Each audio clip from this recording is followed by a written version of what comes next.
ನಮಸ್ತೆ ನನ್ನ ಆತ್ಮೀಯರೇ, ಖುಷಿಯಿಂದ ಹೊಸ ಕಲಿಕೆಗೆ ತಮಗೆಲ್ಲರಿಗೂ ಸ್ವಾಗತ. ನಾನು ಇವತ್ತಿನ ವಿಡಿಯೋದಲ್ಲಿ ಒಂದು ಚಟ್ನಿ ರೆಸಿಪಿನ ನಿಮ್ಮೆಲ್ಲರ ಜೊತೆಗೂ ತಿಳಿಸ್ಕೊಡ್ತಾ ಇದ್ದೀನಿ. ಏನಪ್ಪ ಯಾವ ಚಟ್ನಿ ಅಂತ ವಿಚಾರ ಮಾಡ್ತಾ ಇದ್ದೀರಾ? ಮಾವಿನಕಾಯಿ ಸೀಸನಲ್ಲಿ ಮಾವಿನಕಾಯಿ ಚಟ್ನಿ ಕೊಡ್ತಾಯಿದ್ರಿ, ಅಷ್ಟೊಂದು ಚೆನ್ನಾಗಿರೋದಿಲ್ಲಲ್ವಾ? ಬನ್ನಿ ಇವಾಗ ಮಾವಿನಕಾಯಿ ಚಟ್ನಿನ ಯಾವ ರೀತಿಯಾಗಿ ಮತ್ತು ಬಲು ಸಿಂಪಲ್ಲಾಗಿ ಮಾಡ್ಕೊಳ್ಬಹುದು ಅನ್ನೋದನ್ನು ನೋಡ್ಕೊಳ್ಳೋಣ. ನಾನು ಮೊದಲಿಗೆ ಕೆಂಪು ಮೆಣಸಿನ್ಕಾಯನ್ನು ತೆಗೆದುಕೊಂಡಿದ್ದೀನಿ, ಹಾಗೆ ಸ್ವಲ್ಪ ಕರಿಬೇವು ಮತ್ತು ನೆನೆಸಿಟ್ಕೊಂಡಿರುವಂತಹ ಕಡಲೆಬೇಳೆ 1 ಗಂಟೆವರೆಗೂ ಕಡಲೆಬೇಳೆಯನ್ನು ನೆನೆಸಿಟ್ಕೊಳ್ಳಿ. ನೋಡಿ, ನಿಮಗೆ ಎಷ್ಟು ಪ್ರಮಾಣದಲ್ಲಿ ಬೇಕು ಅಷ್ಟು ಪ್ರಮಾಣದಲ್ಲಿ ಕಡಲೆಬೇಳೆಯನ್ನು ಮೊದಲಿಗೆ ನೆನೆಸಿಟ್ಕೊಳ್ಳಿ. ಆ ನಂತರ ಒಂದು ಈರುಳ್ಳಿನ ಕಟ್ ಮಾಡ್ಕೊಂಡು ಇಟ್ಕೊಂಡಿದ್ದೀನಿ, ಹಾಗೆ ಒಂದು ಸ್ವಲ್ಪ ಬೆಳ್ಳುಳ್ಳಿನ ತೆಗೆದುಕೊಂಡಿದ್ದೀನಿ, ಹಾಗೆ ಒಂದು ಮಾವಿನಕಾಯಿನ ಕಟ್ ಮಾಡಿಕೊಂಡು ಇಟ್ಕೊಂಡಿದ್ದೀನಿ. ನೋಡಿ, ಕೆಂಪಗಾಗಿ ಅಂದರೆ ಒಣಗಿರುವಂತಹ ಮೆಣಸಿನ್ಕಾಯನ್ನು ನಾನು ಈ ಚಟ್ನಿಗೆ ಯೂಸ್ ಮಾಡ್ಕೊಳ್ತಾ ಇದ್ದೀನಿ. ನಿಮ್ಮಲ್ಲಿ ಸ್ವಲ್ಪ ಹಸಿ ಕೆಂಪು ಮೆಣಸಿನ್ಕಾಯಿ ಇದ್ದರೂ ಕೂಡ ನೀವು ಯೂಸ್ ಮಾಡ್ಕೊಳ್ಬಹುದು. ಹಾಗೆ ಕೆಂಪು ಮೆಣಸಿನ್ಕಾಯಿ, ಒಣಗಿರುವಂತಹ ಕೆಂಪು ಮೆಣಸಿನ್ಕಾಯಿ ಇದ್ದರೆ ಚಟ್ನಿ ತುಂಬಾ ಚೆನ್ನಾಗಿ ಬರುತ್ತೆ ಅನ್ನೋದಕ್ಕೋಸ್ಕರ ನಾನು ಒಣಗಿರುವಂತಹ ಕೆಂಪು ಮೆಣಸಿನ್ಕಾಯನ್ನು ತೆಗೆದುಕೊಂಡಿದ್ದೀನಿ. ಬನ್ನಿ ಇವಾಗ ಚಟ್ನಿನ ಯಾವ ರೀತಿಯಾಗಿ ಮಾಡ್ಕೊಳ್ಬಹುದು ಅನ್ನೋದನ್ನು ನೋಡ್ಕೊಳ್ಳೋಣ. ನೋಡಿ, ನಾನು ಈ ಚಟ್ನಿನ ಮಿಕ್ಸಿಯಲ್ಲಿ ಹಾಕ್ಕೊಳ್ತಾ ಇಲ್ಲ, ಕಲ್ಗಲ್ಲಲ್ಲಿ ಕುಟ್ಕೊಳ್ತಾ ಇದ್ದೀನಿ. ಕಲ್ಗಲ್ಲಲ್ಲಿ ಕುಟ್ಕೊಳ್ಳೋದ್ರಿಂದ ಟೇಸ್ಟು ತುಂಬಾ ಡಿಫ್ರೆಂಟಾಗಿ ಮತ್ತು ಚೆನ್ನಾಗಿ ಬರುತ್ತೆ. ನೋಡಿ, ಮೆಣಸಿನ್ಕಾಯಿ ಹಾಕಿದ ನಂತರ ಒಂದು ಸ್ವಲ್ಪ ಉಪ್ಪನ್ನು ಹಾಕ್ಕೊಳ್ಳಿ, ಅಂದರೆ ಮೆಣಸಿನ್ಕಾಯಿ ಬೇಗನೆ ಸಣ್ಣಗಾಗುತ್ತೆ. ನೋಡಿ, ಒಣ ಮೆಣಸಿನ್ಕಾಯಿನ ತೆಗೆದುಕೊಂಡಿರೋದ್ರಿಂದ ಅದು ಸಿಡಿಯೋ ಸಾಧ್ಯತೆ ಇರುತ್ತೆ, ಅದಕ್ಕೆ ಒಂದು ಸ್ವಲ್ಪ ನೀರನ್ನು ಹಾಕ್ಕೊಂಡು ಕುಟ್ಕೊಳ್ತಾ ಬನ್ನಿ. ನಿಮ್ಮ ಮನೆಯಲ್ಲಿ ಒಣ ಮೆಣಸಿನ್ಕಾಯಿ ಇಲ್ಲದೇ ಇದ್ದರೆ ಮತ್ತು ಹಸಿಯಾಗಿರುವಂಥ ಕೆಂಪು ಮೆಣಸಿನ್ಕಾಯಿನ ಯೂಸ್ ಮಾಡ್ಕೊಳ್ಳಿ. ನೋಡಿ, ನಾನು ಒಂದು ಸ್ವಲ್ಪದಷ್ಟು ನೀರನ್ನು ಹಾಕ್ಕೊಂಡು ಕುಟ್ಕೊಂಡು ಪೂರ್ತಿಯಾಗಿ ಸಣ್ಣಗಾಗಿದೆ, ಮತ್ತು ಇನ್ನೂ ಒಂದು ಸ್ವಲ್ಪ ನೀರನ್ನು ಹಾಕ್ಕೊಳ್ತಾ ಇದ್ದೀನಿ. ನೋಡಿ, ಈ ರೀತಿಯಾಗಿ ನೀರನ್ನು ಹಾಕ್ಕೊಂಡು ಚಟ್ನಿ ಕುಟ್ಕೋದ್ರಿಂದ ಚೆನ್ನಾಗಿ ಬರುತ್ತೆ, ಮತ್ತು ಯಾವುದೇ ರೀತಿ ಘಾಟು ಕೂಡ ಇರೋದಿಲ್ಲ, ಮತ್ತು ಚಟ್ನಿನೂ ಕೂಡ ಟೇಸ್ಟು ತುಂಬಾ ಚೆನ್ನಾಗಿರುತ್ತೆ. ಆ ನಂತರ ಒಂದು ಅರ್ಧ ಸ್ಪೂನಿನಷ್ಟು ಜೀರಿಗೆಯನ್ನು ಹಾಕ್ಕೊಂಡು ಕುಟ್ಕೊಳ್ಳಿ, ಮತ್ತು ಇದಕ್ಕೆ ನಾನು ಕರಿಬೇವನ್ನು ಹಾಕ್ಕೊಳ್ತಾ ಇದ್ದೀನಿ.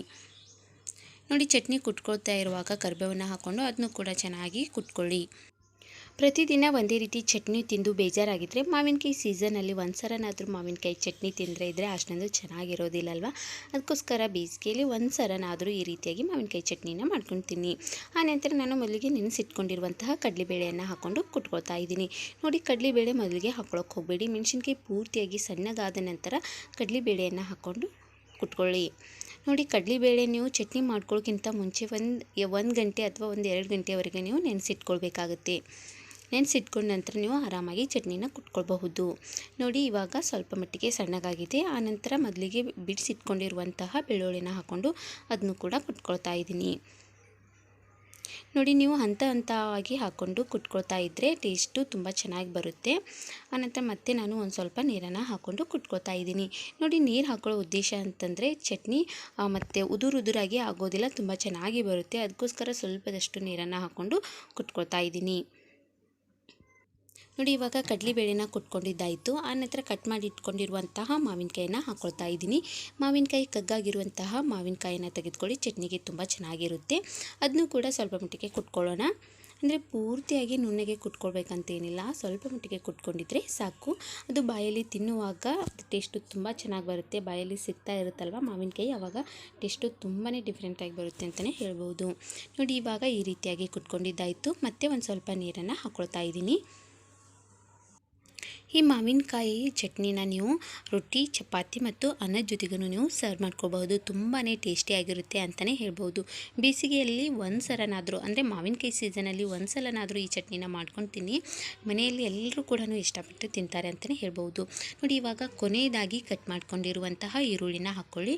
ಈರುಳ್ಳಿ ಹಾಕಿದ ನಂತರ ಇದನ್ನು ಜಾಸ್ತಿ ಕುಟ್ಕೊಳ್ಳೋಕೆ ಹೋಗ್ಬಿಡಿ, ಜಸ್ಟ್ ಎಲ್ಲ ಕಡೆಯೂ ಕೂಡ ಮಿಕ್ಸ್ ಮಾಡ್ಕೊಂಡ್ಬಿಡಿ ಅಷ್ಟೇ. ಈರುಳ್ಳಿ ಹಾಕಿದ ನಂತರ ಯಾವುದೇ ಕಾರಣಕ್ಕೂ ಕುಟ್ಕೊಳ್ಳೋಕೆ ಹೋಗ್ಬಿಡಿ, ಸ್ವಲ್ಪ ಮಿಕ್ಸ್ ಆದರೆ ಸಾಕು. ನೋಡಿ, ಇವಾಗ ಚೆನ್ನಾಗಿ ಎಲ್ಲ ಕಡೆ ಮಿಕ್ಸ್ ಮಾಡ್ಕೊಂಡಿದ್ದಾಯಿತು. ಇವಾಗ ಒಂದು ಬೌಲಲ್ಲಿ ತೆಗಿತಾ ಇದ್ದೀನಿ. ನೋಡಿದ್ರಲ್ವಾ ವೀಕ್ಷಕರೇ, ಮಾವಿನಕಾಯಿ ಚಟ್ನಿನ ಯಾವ ರೀತಿಯಾಗಿ ಮಾಡ್ಕೊಳ್ಬಹುದು ಅನ್ನೋದನ್ನು.